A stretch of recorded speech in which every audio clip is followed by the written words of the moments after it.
The desperate call of the story opens with the peaceful Galactic Trade Alliance under brutal attack by the savage Void Hunters. These dark ships appear without warning, destroying entire colonies and enslaving peaceful races.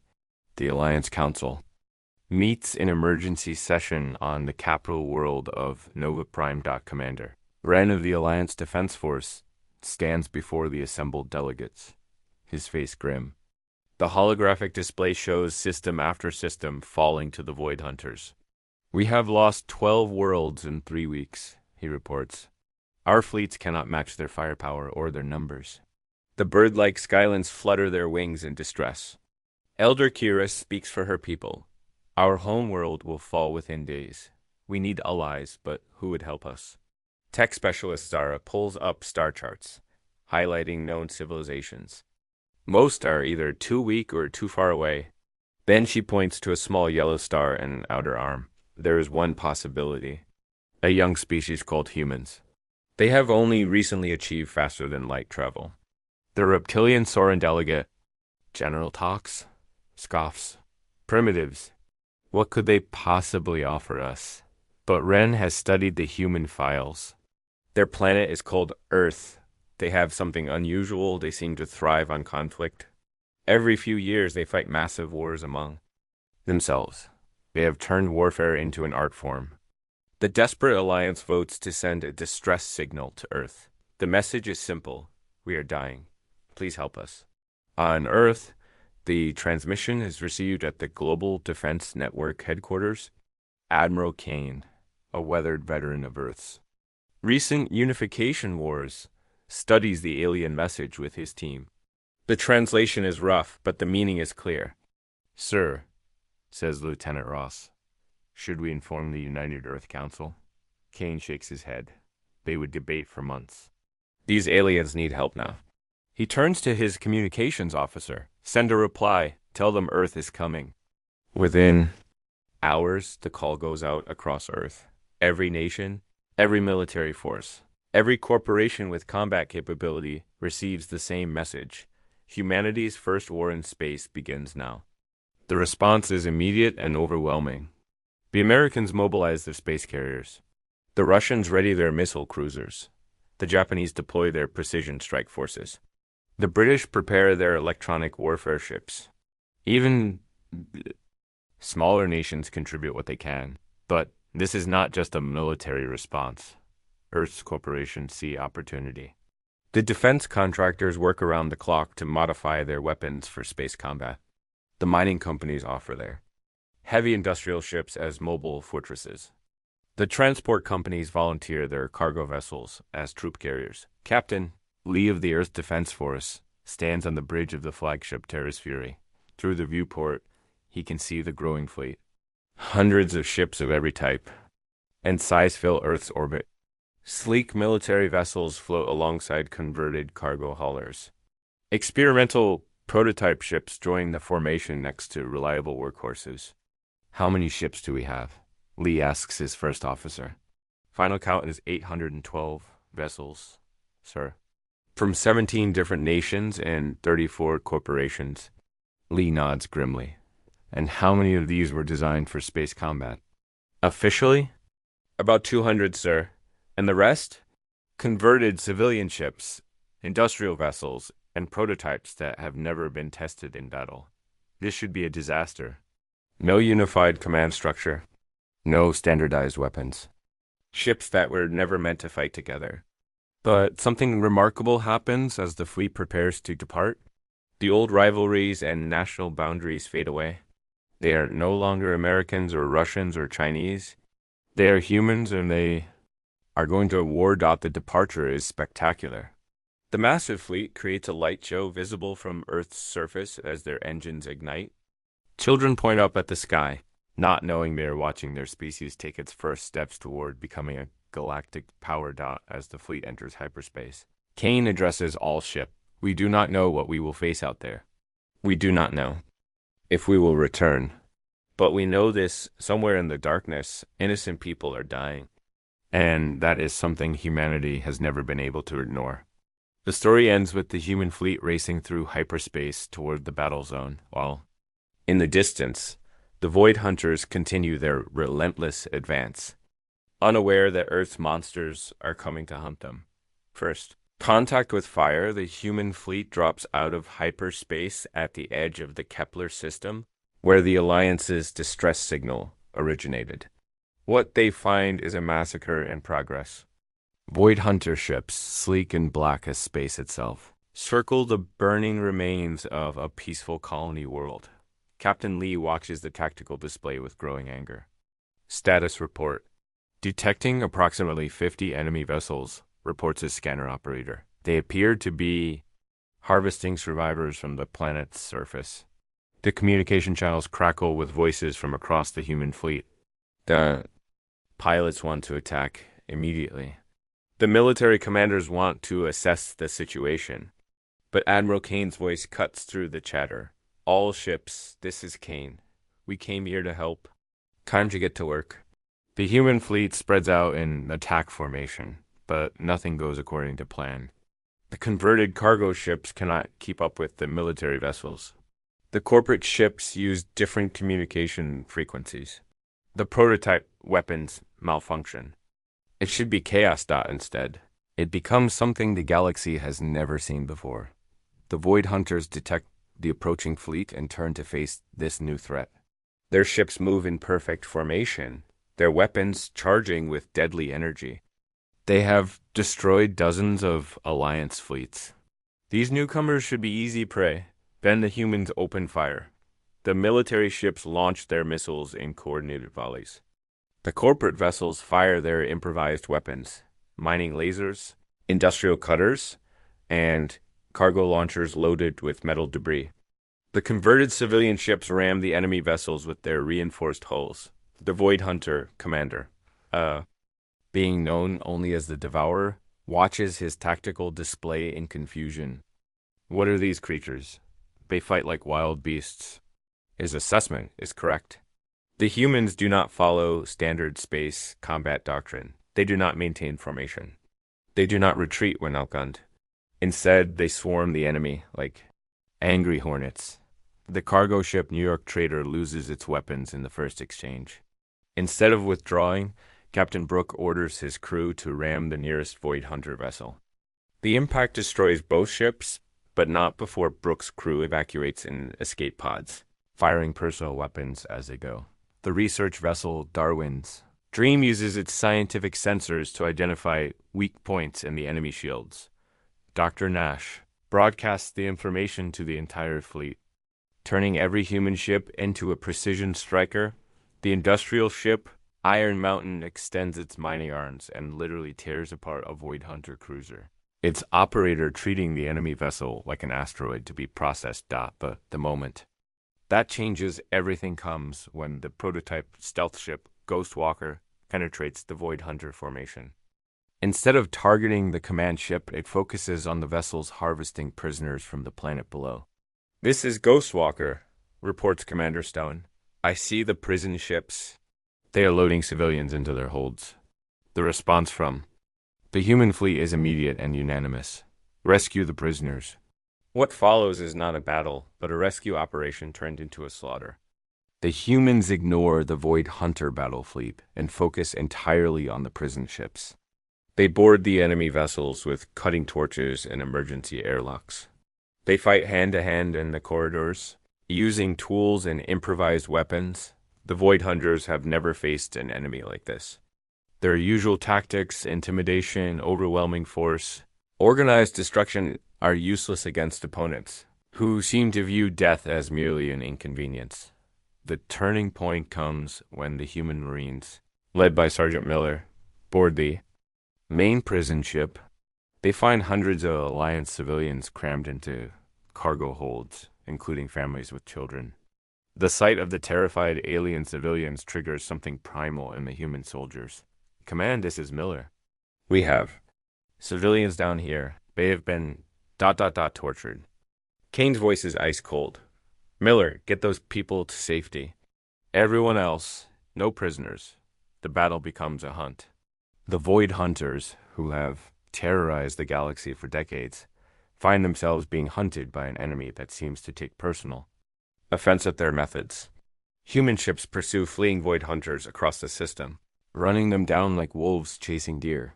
When the last void hunter ship is destroyed, the human fleet turns its attention to the rescued civilians. Medical. Ships that were cargo haulers hours ago are now treating wounded aliens. Engineers work to repair damaged Alliance vessels. Food and water are distributed freely. The Alliance survivors stare in wonder at their rescuers. These humans look small and soft compared to the mighty Saurons or the swift Skylands, but they fight with a fury that terrifies even their allies. Elder. Kira of the Skylands approaches Captain Lee. Your people, they are not what we expected. Lee looks at the rescued civilians being treated by his crew. We told you we were coming. We just didn't mention we were bringing hell with us. The word spreads news of the human victory, spreads across the galaxy faster than hyperspace travel. On 1,000 worlds, the story grows with each telling. The Alliance Council meets in emergency session, but this time the mood is different. Hope has returned to the galaxy. Commander Wren stands before the assembled delegates, displaying footage from the battle. The humans lost 47 ships in the engagement. The Void Hunters lost their entire raiding fleet. But more importantly, we recovered over 3,000 prisoners. The rescued civilians tell their stories across Alliance space. They speak of humans who fought like demons to save strangers, of soldiers who shared their food with alien children, of crews who risked their lives to rescue people they had never met. But the Void Hunters are not finished. Deep in the darkness between stars, their main fleet receives word of the defeat. The Void King, ancient and terrible, summons his war council. These humans, he speaks with a voice like grinding metal, they destroyed an entire raiding fleet. How is this possible? His intelligence officer, scarred from 1,000 battles, displays the tactical data. They do not fight like the other species, my lord. They show no fear of death. They coordinate without central command. They adapt their tactics in real time. The Void King studies the data with growing interest. Fascinating. They may be the most dangerous species we have encountered. Send word to all fleets. The humans must be destroyed before they can spread their influence. Meanwhile, on Earth, the returning fleet is greeted as heroes. But Admiral Kane knows the real war is just beginning. In the depths of the Pentagon, he meets with world leaders via secure communication. The enemy we faced was just a scouting force, he explains. According to Alliance intelligence, the main Void Hunter fleet consists of over 10,000 ships. The President of the United States leans forward. What do you recommend, Admiral? We need to build a real fleet, not converted cargo ships. And prototypes. Purpose-built warships designed for one thing: winning battles in space. The response from Earth's nations is immediate and overwhelming. The victory in space has united humanity in a way that no treaty or agreement ever could. The old rivalries still exist, but they are now channeled into competition to build the best warships. The Americans begin construction of massive space carriers, each one capable of launching hundreds of fighters. The Russians develop long-range missile cruisers armed with nuclear weapons. The Japanese create precision strike vessels with advanced targeting systems. The British focus on electronic warfare ships that can jam enemy communications. But the most significant development comes from an unexpected source.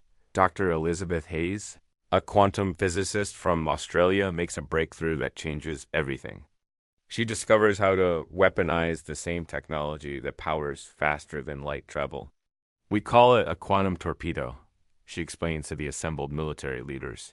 It creates a localized space-time distortion that can tear apart enemy ships. At the molecular level, the weapon is tested on an abandoned asteroid. The result is spectacular. The asteroid simply ceases to exist, leaving behind only empty space. While Earth builds its new fleet, the Alliance worlds watch with growing amazement. Human shipyards appear throughout the galaxy, staffed by volunteers who work around the clock. Human merchants arrive on peaceful worlds, offering advanced technology in exchange for raw materials. But it is not just technology that the humans bring. They bring something far more valuable: the will to fight.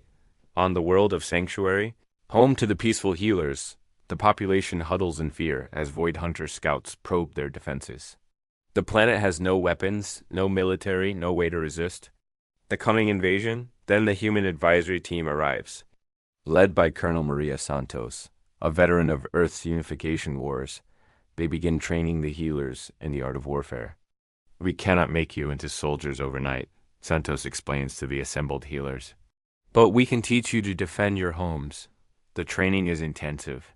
The healers, beings dedicated to preserving life, struggle with the concept of taking it. But when they see recordings of Void Hunter atrocities, their resolve hardens. The breakthrough comes when young. Healer Nim asks a simple question. How do we protect our patients if we cannot fight? Santos smiles grimly. Now you understand. Sometimes the only way to save life is to take it. Within weeks, the healers have established a planetary defense network. Their hospitals become fortresses. Their medical shuttles are armed with weapons. Their healing knowledge is turned to the study of enemy weaknesses. When the Void Hunter fleet arrives at Sanctuary, they expect to find helpless victims. Instead, they find a planet ready for war, trained by the humans who have turned the galaxies. Most peaceful species into defenders of freedom. The message spreads across the galaxy. Humanity has arrived, and they are teaching everyone how to fight. The gathering storm, the alliance between humanity and the galactic trade. Alliance grows stronger with each passing day. Human military advisors spread across hundreds of worlds, teaching alien species the art of warfare. But the Void Hunters are not idle. They mass their forces in the dark spaces between stars, preparing for the war that will decide the fate of the galaxy. On the fortress world of Bastion Prime, the Alliance War Council meets for the first time with full human representation. Admiral Kane sits beside Commander Wren, their differences in species meaning nothing compared to their shared purpose. Intelligence reports indicate the Void Hunter main fleet has assembled, Wren announces. Over 12,000 ships, including their flagship, the World Eater. The holographic display shows the massive enemy formation. The ships are arranged in perfect geometric patterns, each one a dark blade ready to cut through space itself. At the center looms the World Eater, a vessel the size of a small moon. General Tox, the Soren delegate, shakes his massive head. How do we fight such a force? Even with human tactics, we are vastly outnumbered. Kane studies the display with the calm expression of a man who has faced impossible odds before. Numbers are important, but they are not everything. We have advantages the enemy does not expect, such as, asks Elder Kira. Desperation, Kane replies simply. The Void Hunters fight to conquer. We fight to survive. That makes all the difference. The human fleet has grown beyond all expectations. Earth's shipyards work around the clock, turning out vessels of every size and purpose. The carriers Washington and Moscow join the formation, each one carrying over 200 fighters. The battleships Yamato and Nelson arrive with their massive guns. The stealth ships Shadow and Whisper slip through space like ghosts, but the most impressive addition is the Prometheus, humanity's first true space battleship. Built from the ground up for space combat, it incorporates every lesson learned from the previous battles. Its quantum torpedoes can destroy enemy ships with a single hit. Its shields can withstand the combined fire of an entire enemy squadron. Captain Maria Rodriguez takes command of the Prometheus with a mixed crew of humans and Alliance members. Her first officer is a Skylan named Arrow, whose people's natural flying abilities make him an excellent pilot. Her chief engineer is a Soren called Granite, whose thick hide allows him to work in areas too dangerous for other species. Captain Arrow reports, all systems are ready. The quantum torpedoes are loaded and armed. Rodriguez nods grimly. Then let us see what humanity's best can do against the galaxy's worst. The Allied fleet assembles at the edge of the Void Hunter formation. It is an impressive sight, over 2,000 ships from dozens of species, all united in their determination to end the Void Hunter threat forever. But the enemy is ready too. The Void King himself commands the World Eater, his ancient mind focused. on the destruction of this new threat. He has studied the human tactics, analyzed their weaknesses, prepared countermeasures for their strange way of fighting. They think their chaos gives them strength, he tells his war council. But chaos can be controlled. Order will triumph over disorder. The battle begins with long-range weapons fire. The Void Hunters launch their dark missiles, each one capable of destroying a city.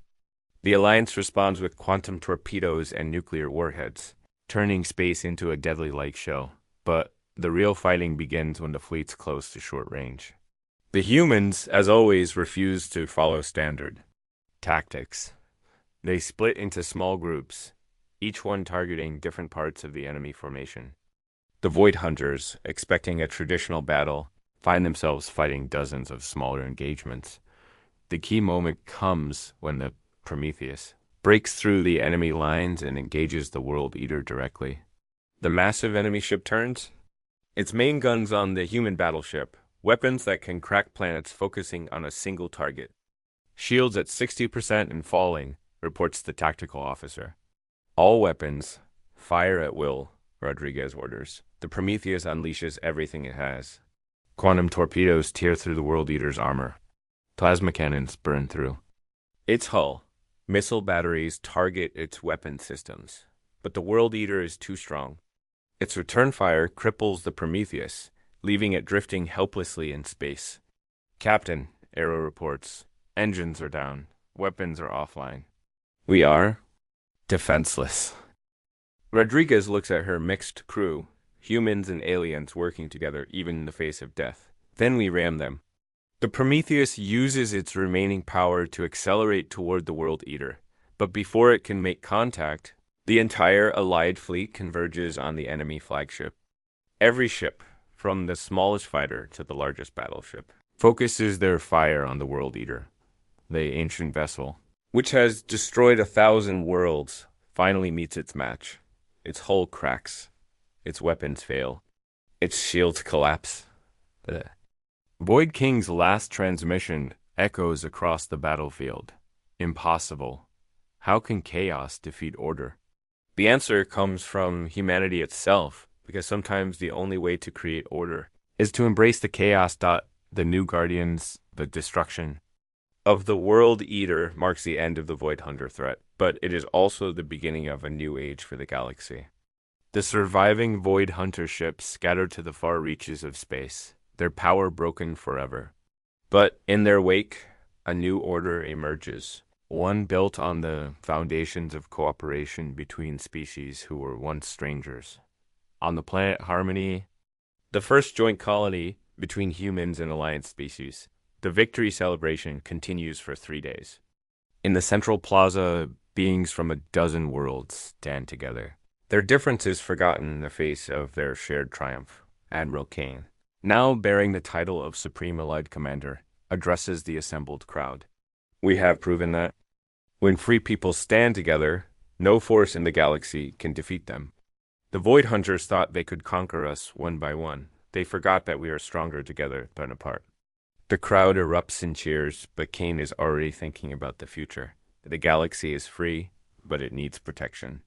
The Void Hunters are gone, but other threats may emerge. Humanity has become part of something larger, and with that comes responsibility. In the months that follow, the Allied Defense Force takes shape. Human tactical doctrine is combined with Alliance technology and alien natural abilities. The Skylands become the galaxy's best pilots, their flying skills unmatched in three-dimensional space combat. The Sorens serve as heavy assault troops, their thick hides making them ideal for boarding actions. The healers use their medical knowledge to develop new ways to save lives in the heat of battle. Captain Rodriguez, her ship repaired and upgraded, leads the first mixed crew on a patrol mission to the Outer Rim.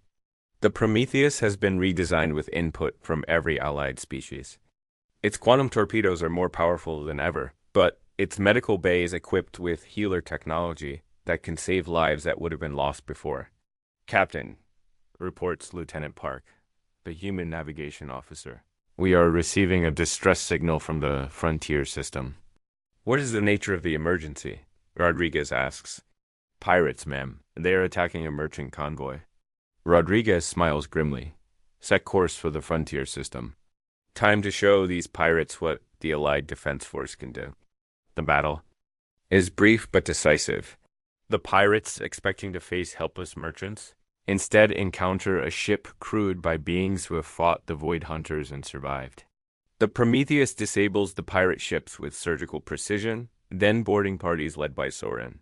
Marines capture the criminals alive. But the most significant moment comes when they're rescued. Merchants, a group of previously unknown aliens from the Outer Rim, asked to join the Alliance. They have heard the stories of the great victory over the Void Hunters, and they want to be part of the New Order. Your species fought the darkness and won, their leader explains. We wish to stand with you so that the darkness may never return. The Alliance grows. New species join every month, each bringing their own unique abilities and perspectives. The crystalline entities contribute their knowledge of quantum mechanics. The hive minds share the collective intelligence. The energy beings teach the secrets of faster-than-light communication. But at the heart of it all are the humans. The species that proved that sometimes the best defense is a good offense. Earth becomes the unofficial capital of the Alliance. Its shipyards producing vessels that incorporate the best technology from every member species. Dr. Hayes, the physicist who developed the quantum torpedo, leads a research team that includes beings from 20 different worlds. They are working on new technologies that could revolutionize space travel. But their most important project is something far simpler. A universal translator that allows any species to communicate with any other. Understanding is the foundation of cooperation, she explains to her mixed team. If we can talk to each other, we can work together. If we can work together, we can face any challenge. On Earth, children grow up learning about their planet's role in the galaxy. They study the battles against the Void Hunters, but they also learn about the peace that followed. They see their parents working alongside aliens who were once strangers, and they accept this as natural. Admiral Kane now, an old man, stands on the observation deck of the Alliance headquarters, looking out at the stars. The galaxy is at peace, but he knows that peace must be defended. The Allied Defense Force patrols the trade routes, protects the weak, and stands ready to face any threat that may emerge from the darkness. A young human officer approaches him. Lieutenant Sarah Kim, one of the new generation who grew up in the Alliance. Admiral, she says, incoming message from Patrol Fleet 7. They report all quiet on the rim. Kane nods. Good, but stay alert, Lieutenant. The galaxy is vast, and we never know what we might find out there. Yes, sir, but whatever it is, we will face it together. Kane smiles. That we will, Lieutenant, that we will. The story ends with the camera pulling back to show the vast Allied fleet spread across the galaxy. Humans and aliens working together to protect the peace they fought so hard to achieve. The monsters that Earth unleashed have become the guardians of the galaxy. And the stars themselves are safer for their presence? Asterisk.